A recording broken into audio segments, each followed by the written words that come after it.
Écoute voir. Une émission pour et par les jeunes, Proposée par Forgy, la Fédération de maisons de jeunes et organisations de jeunesse. avec le soutien de la communauté française Wallonie-Bruxelles. Donc c'était le morceau On verra. Et vous pouvez le retrouver comme les autres titres de Solem sur MySpace en tapant Solem Pop Rock. Alors, pour les informations quand même, parce que ce sont des amis, j'ai envie que ce soit bien fait. Oui, C'est tout à fait. Solemn, donc S-O-L-E-M-N, comme dans automne, Voilà. mais sans le E au bout. Donc Solem et Pop Rock et le tout en un mot. Hein, Oui, sur le tout en MySpace. un mot. Alors, on continue l'actu des activités Forgy. Jean-Pierre, le Jobs Coach de Forgy, qu'est-ce que c'est? Qu'est-ce que c'est? C'est vraiment encore un projet, puisqu'on a rentré plusieurs demandes pour pouvoir réaliser ce projet. En clair, coach, c'est un jeu de mots. Coach en anglais, c'est à la fois l'entraîneur et le bus, le car. Et donc, dans le Jobs Coach, c'est un projet parallèle à notre nouveau travailleur qui va débarquer d'ici 15 jours, 3 semaines à Forgy, pour aller faire de l'animation de type emploi dans les maisons de jeunes. Mais en se réappropriant le projet du point de vue culturel. Donc, indépendamment de la formation, on va dire officielle sur l'insertion, on s'est rendu compte dans certaines maisons de jeunes qui ont développé des projets qui ne touchaient pas directement à l'emploi, qu'on faisait diminuer le chômage chez les jeunes en les mettant dans des conditions de se présenter, par exemple, qui les valorisaient. Et donc, ça ne crée pas de l'emploi, mais ça leur donne une chance supérieure, disons, à d'autres candidats. Et les jeunes, après avoir été démoralisés parce qu'ils ont souvent galéré pour retrouver un emploi, ne sont plus, indépendamment de leur savoir, de leur savoir-faire, de leurs compétences, de leur diplôme, ne sont plus dans un mental qui les permet de se présenter correctement et valablement en emploi. Et donc par des ateliers de type improvisation, donc simulation d'entretien d'embauche et compagnie, le Jobs Coach doublerait la mission de notre opérateur d'insertion socio-professionnelle. Voilà. C'est un peu le projet qu'on a, mais encore faut-il obtenir les moyens d'acquérir le bus, ce qu'on attend d'ici peu. Et tant qu'à faire, si on a un bus, on a aussi un double projet, c'est le Red Bus. On fait un Red Coach Project, qui là serait au niveau culturel, puisqu'il y a aussi moyen de créer de l'emploi au niveau culturel. Et donc, il irait à la recherche de jeunes qui pourraient faire des festivals, des mini-podiums. Et on veut avoir l'infrastructure pour accueillir ces jeunes dans le bus. Voilà. Ok, ben c'est un super projet. Nous espérons qu'il sera mené à bien. On croise les doigts. Alors nous enchaînons tout de suite sur le futur atelier de Jean-Paul. Bonjour Jean-Paul. Oui, bonjour. Rebonjour. Alors ce sont des ateliers audiovisuels. Oui. Donc ce projet prend plus ou moins une forme de formation. Alors pourquoi Oui. le choix de ce projet dans le cadre multimédia? Eh bien, tout d'abord parce que c'est un format et un type de projet qui convient bien aux jeunes et au public avec lequel on a envie de travailler sur Molenbeek. C'est pas toujours évident de les réunir, mais nous savons qu'ils sont désireux de montrer et de donner un autre regard, une autre image de leurs activités et de leur quotidien à Molenbeek, qui est sur Bruxelles quand même une commune qui vraiment jouit d'une mauvaise image. Les gens se détournent de cette commune venue de l'extérieur. Et le but, entre autres, de ce projet est vraiment de permettre à ces jeunes de montrer ce qui les motive, ce qui les anime dans leur quotidien et de se mettre en valeur. Et c'est une chose qui n'est pas toujours évidente parce que ce sont des jeunes qui, pour certains, ont un gros problème avec leur valeur et leur estime d'eux-mêmes. Donc, c'est un petit peu le fil rouge, on va dire, de ce projet. C'est justement grâce à ce multimédia les aider à retrouver une meilleure estime. Eh bien merci beaucoup. Alors je voulais te demander quelles sont les différentes étapes du projet. Eh bien, les différentes étapes du projet, tout d'abord pour commencer, il y a la constitution d'un ou de plusieurs groupes de travail, parce que ce n'est pas toujours évident d'avoir une régularité dans le travail avec ces jeunes. Et le but donc là est de former plusieurs petits groupes qui agiront sans doute de manière indépendante.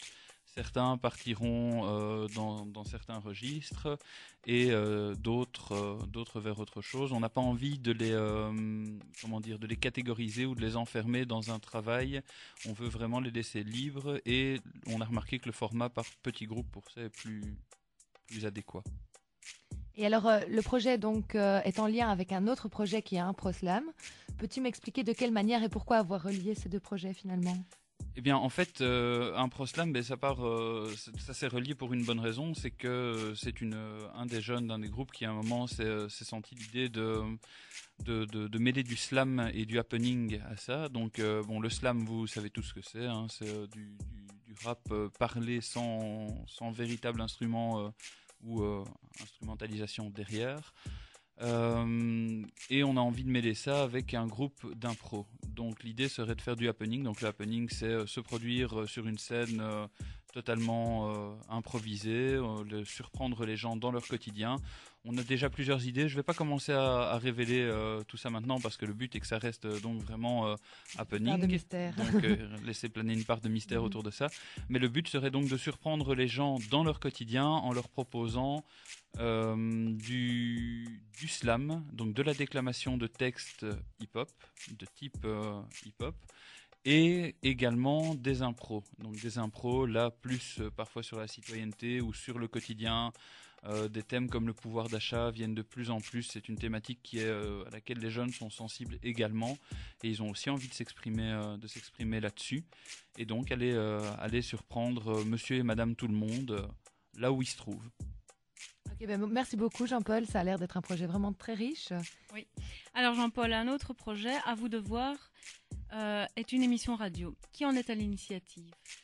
Eh bien, à l'initiative d'À vous de voir, au début, c'était un groupe d'étudiants de l'ULB en communication et en journalisme que nous avions rencontrés et nous avions envie de les aider à monter une émission de radio, de propos citoyens, faite par les jeunes, pour les jeunes, et avec un propos de citoyenneté jeune également. Le problème, c'est que le premier groupe de travail, on va dire, a fini par se rendre compte que leur grille horaire universitaire, pour là où ils en arrivaient, devenait de plus en plus imposante et que malheureusement, ils n'auraient pas le temps de se consacrer réellement à ce projet. Donc, ils ont à contre-cœur dû raccrocher, et donc l'initiative du nouveau projet À vous de voir, c'est un petit peu plus à moi que je la dois, vu que j'ai dû aller rechercher un nouveau public auprès d'autres écoles supérieures et d'autres jeunes y ont répondu. Là, on part sur un groupe assez hétérogène, assez mixte. Il y a des filles, des garçons, origines socioculturelles différentes.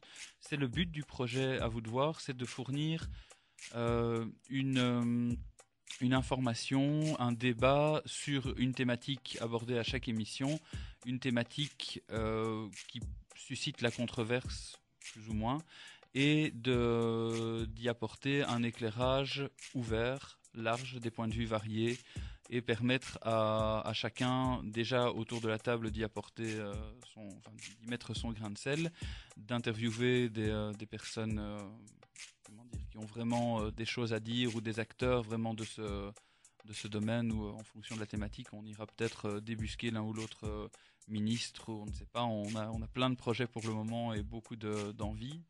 Mais disons que le but est de revenir à la fin sur le nom et donc le leitmotiv de l'émission, À vous de voir, c'est-à-dire une émission qui laisse le spectateur libre après de se faire son propre choix une fois qu'on lui a fourni, de se faire son propre avis une fois qu'on lui a fourni vraiment une information riche et variée. Y aura-t-il une programmation musicale? Oui, bien entendu. Disons qu'on a bien entendu envie de rythmer ça avec de la musique. Ce seront certainement de jeunes groupes émergents de la capitale qui retiendront notre attention pour la programmation. On n'a pas encore de nom précis, mais déjà dans l'équipe, chacun a envie de venir amener la démo d'un pote ou l'autre. Donc ce sera l'occasion de nouveau de découvrir, comme ici, des musiques émergentes et des groupes qui bougent dans la région de Bruxelles. Alors j'ai hâte d'entendre ça. Où pourrais-je l'entendre? Où? Eh bien, tout d'abord, sans doute sur Route 90 également. Ça, elle sera peut-être postée là. Bon, maintenant, il faudra voir l'avenir également de de la radio, le format que notre émission prendra et voir si ça rentre dans le cadre. D'un autre côté, on a la possibilité de l'héberger sur le site de Forgy, comme on le fera sans doute pour Écoute Voir également. Donc là, on voudrait la mettre également à disposition sur le site, mais déjà dans le groupe, j'ai constaté que l'envie était clairement d'aboutir à une démarche professionnelle, à du live, à du vrai live sur ondes hertziennes en FM. Donc sur Bruxelles, on est actuellement trop tôt dans la vie du projet, mais on est en contact avec différents partenaires, que ce soit pour aller leur rendre visite dans leur mur, voir un petit peu comment ils font et s'inspirer et prendre de l'expérience à leur contact, mais également pour essayer de grappiller une petite demi-heure, une petite heure de programmation hebdomadaire ou mensuelle chez eux. Bien, bravo. Merci.